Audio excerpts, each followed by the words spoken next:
ఎన్టీఆర్ హీరోగా ప్రశాంత్ నీల్ దర్శకత్వంలో ఓ సినిమా తెరకెక్కుతున్న సంగతి తెలిసిందే. ఆ సినిమాకు డ్రాగన్ అనే పేరు ప్రచారంలో ఉంది. రుక్మిణి వసంత్ హీరోయిన్గా, మలయాళ నటుడు టొవినో థామస్ విలన్గా నటిస్తున్నారనే ప్రచారం కూడా సాగుతోంది.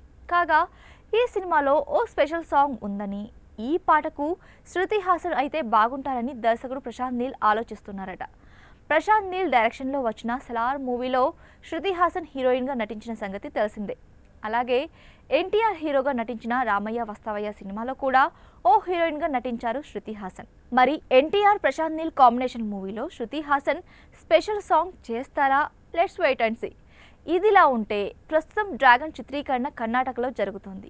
ఓ భారీ యాక్షన్ సీక్వెన్స్ తీస్తున్నారని తెలిసింది. 3 రోజుల క్రితం మొదలైన ఈ స్కెడ్యూల్ మే 2వ వారం వరకు సాగుతుందని తెలిసింది. Mythri movie makers, NTR arts పతాకాలపై కళ్యాణ్ రామ్, నవీన్ ఎర్నేని, వై రవిశంకర్, కొసరాజు హరికృష్ణ నిర్మిస్తున్న ఈ చిత్రాన్ని వచ్చే ఏడాది జనవరి 9న రిలీజ్ చేయనున్నట్లుగా గతంలో మేకర్స్ ప్రకటించారు. కానీ ఈ సినిమా ఏప్రిల్లో రిలీజ్ కావచ్చనే టాక్ కూడా వినిపిస్తోంది. ఈ సినిమాకు సంగీతం రవి బస్రూర్.